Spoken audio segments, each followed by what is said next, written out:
5월 22일 월요일 장마감 방송 간략히 진행하도록 하겠습니다.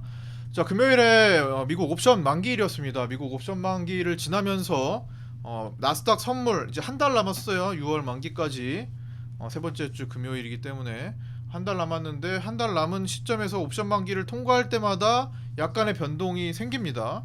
지금도 그날 고점을 순간적으로 윗꼬리를 찍고 밀려서 내려왔는데 그 과정에서 개인들이 굉장히 지금 6월 선물에 쇼 포지션에 엄청나게 몰려 있다고 말씀드렸잖아요. 뭐 단기적으로 90% 중반까지 그러니까 100명 중에 한 90 서너 명은 쇼 포지션에 물려 있는 상태였어요. 나스닥의 경우 해외 선물에서. 그런데 옵션 만기를 지나면서 그 비중이 한 5% 정도 축소가 됐습니다. 약 5% 정도의 비율에 해당하는 개인들이 금요일에 옵션 만기 지나는 그 고점을 추가적으로 상승하는 그 부근에서 뭐 털렸거나 강제로 청산을 당했거나 뭐 자의적으로 비중을 줄였거나 뭐 어떤 행동들이 나왔습니다. 아마 스위칭을 했다거나 그게 이 지점입니다. 나스닥을 봤을 때 요 지점에서 돌파 나오고 나서 추가 상승 다음 단계까지 돌파 나온 요 지점에서 약간의 일부 개인들이 포지션 스위칭 혹은 청산을 당하거나 자의적 청산을 했다라는 거예요. 5% 정도 비중이 줄었어요. 그럼에도 불구하고 아직은 더 쇼 포지션에 많이 남아 있는 시점이죠. 100명 중에 94명에서 89명 정도로 줄었다. 이런 95명에서 90명으로 줄었다. 이런 느낌으로. 그런데 그 내용을 살펴보면은 파월 의장의 연설이 있었죠. 인터뷰가 있었죠. 그 발언이 있었죠. 그래서 금리 동결 가능성을 시사했는데 우리가 충분히 이미 알고 있습니다. 우리가 더 먼저 알고 시장이 먼저 알았어요. 그죠? 시장이 먼저 알고 움직여 왔던 거.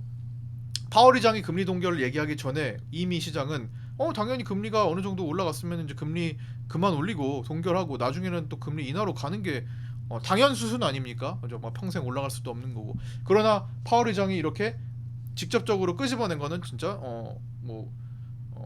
사실 시장에 변화를 줄 수 있는 만한 내용인데 거의 움직임을 큰 힘을 주지 못했습니다.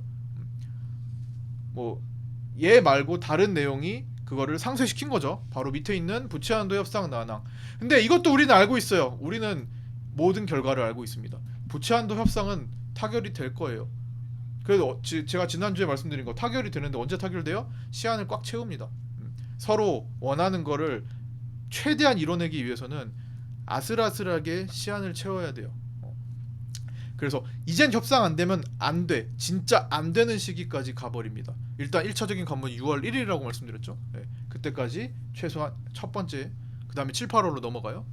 그래서 이제는 협상을 안 하면 너 큰일 나. 이제는 진짜 안 하면 안 되는데 이 시기까지 계속 끌고 갑니다. 그래서 협상이 난항이지만 타결이 될 거고 타결은 끝까지 시간을 끈다. 이거 우리 다 알고 있는데요. 금리도 계속 올릴 수 없고 어느 정도 인플레이션 중국이 공장 재가동하고 이제 중국이 살아나면서 인플레이션은 전 세계 인플레이션은 잡힐 수밖에 없기 때문에 그걸 연결지어서 금리도 멈출 수밖에 없다. 이렇게 우리는 다 알고 있습니다. 제가 말씀드려왔던 내용들이에요. 그래서 그거를 파월 의장이 입으로 말한 거예요. 근데 시장은 큰 반응이 없었습니다. 자, 우리는 그러면서 이제 우리 장으로 이제 넘어와서 살펴보면은 공포 지수의 단기 급반등이 나왔습니다. 변동성 지수인데 장중에 이 내용을 말씀드려서 아마 이 부분을 혹시나 잘라서 올려드릴 수도 있는데 뭐 디테일하게 그거는 뭐 장중 방송을 되돌려 보시거나 아니면 제가 올려드리면 그걸 확인하시면 되고요. 핵심만 말씀을 드리면 일반적인 루틴은 아니다라는 거. 자, 내가 150개로 봤죠 여기. 150개 150봉을 봤을 때 여기가 지금 갑자기 변동성 지수가 확 떴어요. 3일간 이틀이죠. 뭐 실제로 이거까지 요것만 보면 이틀인데 보통의 이제 공포 지수, 변동성 지수, 그러니까 풀어서 얘기하자면 사람들이 공포감을 느끼는 정도라고 이해하시면 돼요. 투자자들이 공포감을 투자 참여자들이 시장 참여자들이 공포심을 느끼는 만큼 움직인다. 그런데 일반적으로 사람은 투심이 급락할 때 갑자기 급락할 때 공포감을 느끼게 되어 있어요. 그런데 이례적으로 급등 구간에서 공포감을 느끼면서 변동성 지수가 올라오기도 합니다. 일반적인 루틴은 아니라는 거예요. 간만에 보여진 모습입니다. 이때 2023년 1월 초 새해가 바뀌는 그 시점에 한 번 일어났어요. 그러고 나서 모든 상승 구간은 급락 하락 구간이었습니다. 네. 근데 지금 급등하는 구간에서 공포 지수가 움직였습니다. 올라가는 게 무섭다라는 거예요. 네. 올라가는 게 무서운데 그러면서 익절할 종목 익절해주고, 익절? 뭐 손절일 수도 있고, 어쨌든 개인들은 주식 비중을 급격하게 줄여주고 있고요. 선물은 뭐 오늘은 많이 안 팔았는데 선물도 줄여주고 있는 과정이고, 그다음에 그러면서도 옵션에서만큼은 욕심을 내기 때문에 사람들이 콜을 위에다 대고 땡깁니다. 지금 이틀 동안에 100억이 넘게 들어왔어요. 개인들 콜옵션이. 이게 뭐 청산된 것도 있고요, 손절된 것도 있고, 뭐 신규 베팅이 들어간 것도 있고, 다 합쳐져서 이틀 동안 금요일 월요일 급등하는 구간에서 개인들이 콜옵션을 100억을 넘게 사들였습니다. 굉장히 콜옵션 가격이 지금 높은데도 불구하고 고가권에서 사들이고 미청산했다라는 거예요. 개인들 입장에서는 여기서 추가 급등을 나오면 내가 다른 거 현물에서 뒤처진 거나 뭐 다른 데서 지고 있는 것들을 역전할 수 있겠다라는 욕심이 들어가 있는 거죠. 뭐 반강제일 수도 있는 건데 어쨌든 뭐 데이터 상으로 콜옵션에 이틀간에 100억 이상이 매수로 들어왔다라는 겁니다. 그러니까 여기서 엄청나게 폭발적인 급등을 만들어주면 이들에게 큰 수익을 주는 거예요. 추가적으로 상승을 해주면. 반대로 외국인들은 야 개인들 거래, 난 너네들한테 일단 차익 실현할래 라는 관점으로 콜옵션 매도가 이틀 동안에 한 80억 정도 들어왔습니다. 반대로 올라가는 과정에서 충분히 익절하고 있는 쪽은 외국인이었고요, 개인들은 그 익절 물량에 돈을 보태주고 있는 과정이었습니다.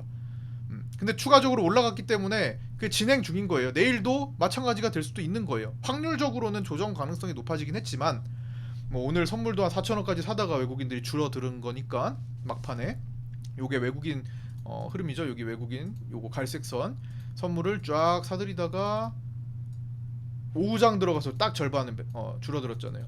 그래서 제가 약간 지금 속도가 시장에서 굉장히 빨라졌잖아요. 갑자기 5일 만에 일본 증시 올라가 급등하고 중국이 가만히 지금 하락형 횡보를 하고 있는 과정에서 갑자기 한 5일 만에, 불과 일주일 전 월요일, 오늘이 월요일이니까 일주일 전만 해도 월요일 최저점을 이탈할까 말까 지금 막 그런 아슬한 시기였잖아요. 너무 갑자기 빠르게 급변동했어요. 시장이 실제로 내용을 크게 이만큼 변화한 것도 뭐 따지고 보면은 크게 없는데, 원래 이미 다 알려져 있던 내용이고, 뭐 우크라이나 재건에 관련된 그 전쟁 종료에 대한 시사, 휴전에 대한 시사도 뭐 한두 번 겪는 일은 아니잖아요. 지금까지 1년 동안 과정을 생각해 보시면 이랬다 저랬다 계속 해던 거란 말이에요. 결국 끌어내릴 때는 또다시 결렬이 될 수가 있어요. 포탄이 또 한 번 막 그런 전쟁 이슈가 또 생길 수도 있는 거고, 푸틴 얘기 나오면서 전승절 이후에 약간 그런 분위기가 형성이 되긴 했지만 언제든지 또 뒤바뀔 수 있는 내용입니다. 우리가 늘 겪었듯 확실하지는 않다라는 거예요. 당연히 추정의 가능성에 대해서만 좀 생겼을 뿐이지.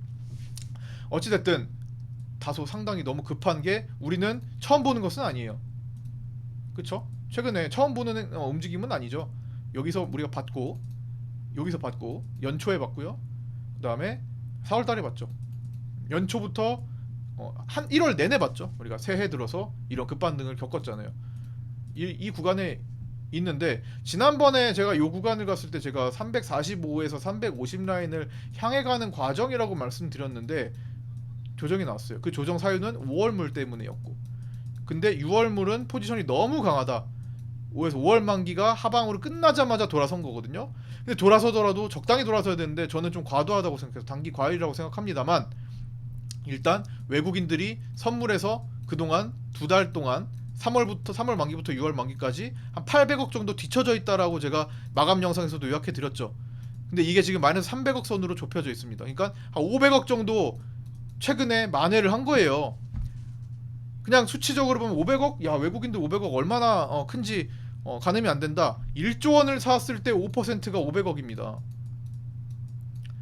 1조 원을 샀을 때. 자, 선물에서 지금 여기서부터 여기까지 올라간 게 퍼센테이지로 따지면요, 퍼센테이지로 따지면 5%예요. 딱.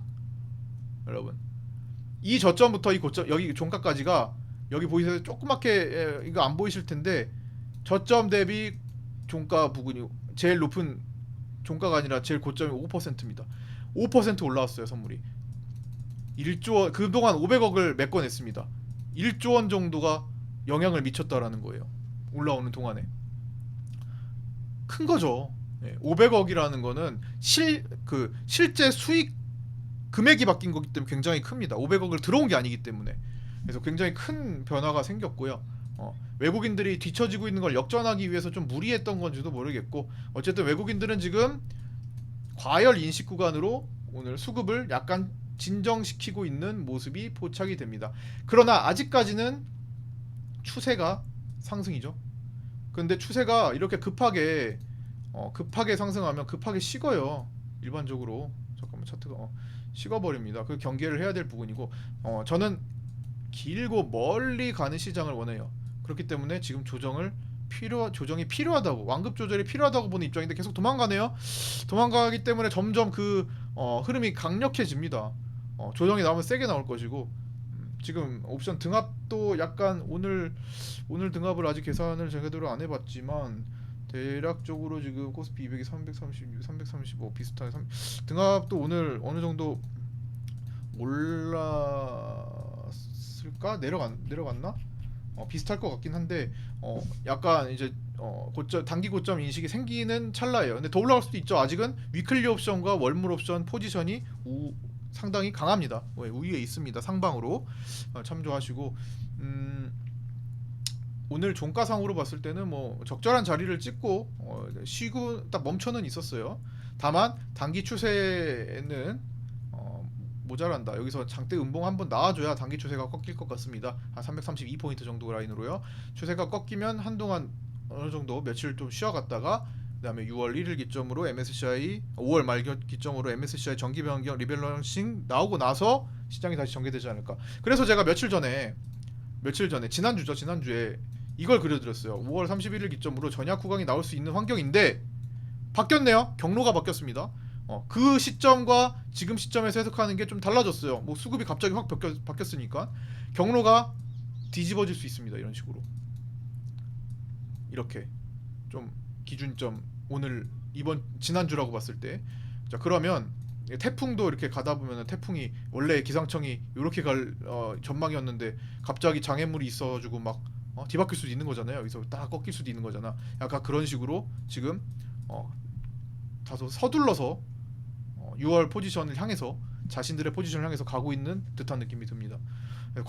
단기 과열 인식권에 들어왔다라는 거예요. 일단은 좀 완급 조절이 필요하다는 입장이고, 만약에 그렇지 않다면은 더 많이 올라가서 때리면 사실 시장이 오래 못 가요. 뭐 현물 투자자 입장에서는 그거를 원하지는 않으실 테니까 완급 조절을 하고 가는 게 더 낫다라는 생각을 하시면서 종목별 대처를 준비를 한번 해보세요. 생각에 대해서 6월물 강세에 맞춰서 여유 있게 급등을 먼저 만들어서 외국인들 각 투자 상품별 손실률 축소 및 수익률 확대를 빠르게 만들어줬다라는 것은 방금 구체적인 수치를 통해서 말씀을 드렸던 겁니다. 자, 하여튼 뭐 변동성 지수도 이례적인 현상, 그러니까 좀 그 정상 루틴에서 약간 벗어난 이제 5월 한 주를 보내왔어요. 그래서 위클리 옵션 만기 포지션 이후에 변화가 나올 것인지 아니면 사전에 오늘부터 변화가 나올 것인지는 아직까지는 불투명한 상태라고 보여지고요. 네, 거기에 맞춰서 지금 현물은 아주 할만한 게 많아지고 있죠. 노릴 만한 거 너무 고가만 추격하지 않는다면은 먹거리들이 있고 또 보유하면서 계좌 사이즈를 조금이라도 만회할 수 있는 그런 과정이니까 지금 우리 정해연방에 있는 종목에서도 지난번에 성호전자 먹고 나서 교체한 것도 지금 나름대로 오늘 강하게 잘 올라왔습니다. 제가 아침에 드렸던 매도가보단 조금 못 미쳐서 홀딩으로 넘어가지만 나름대로 그래도 굵직한 거래 대금과 그렇죠? 뭐 수익률을 두 자리 이상으로 올라왔다라는 거. 이거 이제 내일 매도 목표이고 매도되면 공개해드리도록 하겠습니다. 이 종목은 좀 활용 가치가 조금 있는 상태였기 때문에 목요일에 성우전자 수익 내고 교체를 했던 거고요. 자, 카톡방 운영하고 있습니다. 공개 카톡방에 들어오셔서 같이 함께 공부하실 분, 물론 카톡방에 제시해 드리는 것과 정혜영 카톡방에 있는 내용 차이는 깊이 차이와 이제 내용의 양 차이가 좀 있긴 하지만 어쨌든 1차적으로 공개 카톡방에 들어오셔서 같이 공부해서 판단하실 분은 연락 주시면 안내해드리도록 하겠습니다. 010-8719-2757 문자 혹은 카톡이고요. 유튜브 댓글에 놓여져 있는 주소로 문의하시면 더 빨리 안내받으실 수 있고요. 유튜브나 아프리카 TV 방송 닉네임을 같이 써주시면 더 빠르게 안내받으실 수 있습니다. 자, 구독과 좋아요 알림 설정도 부탁드리고요. 오늘도 고생 많으셨고요. 화요일 아침, 내일 아침 8시 40분에 아프리카 TV 및 유튜브 라이브, 그 다음에 각자 계신 카톡방에서 인사드리도록 하겠습니다. 감사합니다. 마치겠습니다. 감사합니다. 수고하셨습니다.